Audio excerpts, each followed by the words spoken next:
안녕하세요. 서울경제 뉴욕파원 김영필입니다. 이번 주에도 참 많은 일들이 있었는데요. 미국 주식 투자를 위한 상식으로 알아야 할 것들. 이번 주에는 연준이 다음 달부터 할 긴축. 긴축에는 크게 금리 인상과 양적 긴축, QT 두 가지가 있는데 이 긴축을 어떻게 해나갈 것이냐, 이것들을 제가 5가지로 간단하게 정리를 해보았습니다.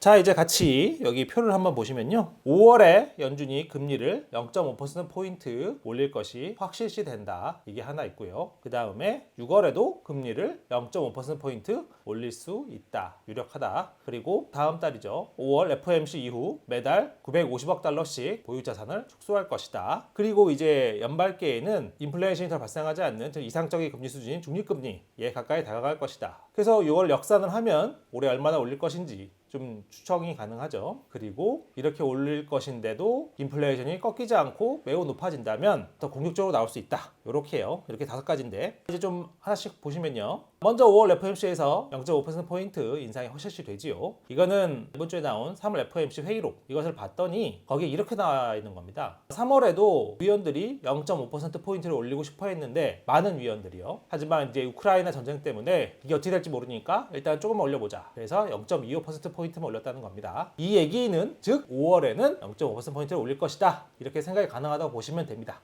이거는 월가의 대부분의 생각이 똑같고요. 모든 매체들도 그렇게 보고 있습니다. 왜 그러냐면 지금은 이제 우크라이나 전쟁에 대한 효과, 즉 물가 상승이 더 심해진다. 국제 유가와 식량품, 밀, 옥수수 이런 가격이 더 오르고 있기 때문에 전쟁의 여파로 금리를 더 많이 올릴 수밖에 없다. 그러니까 이번에는 0.5%포인트를 올릴 거다. 이렇게 보고 있다고 보시면 되고요. 6월에도 0.5%포인트를 올릴 가능성이 높다. 왜 그런 거 하니까 FOMC 회의록을 보니까 참석자 모든 이들이 인플레이션이 너무 높고 이를 줄이는 게 매우 중요하다. 이렇게 동의했다고 나와 있습니다. 이 얘기는 계속해서 세게 나올 수 있다. 이렇게 생각하시면 되고요. 다음은 이제 대차제조표 축소인데 양적 긴축. QT라고도 하죠. 연준이 원래 코로나19를 맞으면서 경기를 좀 이렇게 부양하기 위해서 국채와 MBS를 무제한 사들여 썼습니다. 그래서 지금 보유하고 있는 자산이 무려 8조 9천억 달러에 달하는데 지금 물가가 너무 높으니까 이것들을 좀 매각하겠다, 보유량을 줄이겠다 이렇게 나오는 거고요. 이것도 이제 3월 FOMC 회의록에 나오는 건데 매달 950억 달러씩 줄이겠다 이렇게 되는 겁니다. 이렇게 되면 이제 올해 연말까지 5월부터 12월까지 계산을 해보면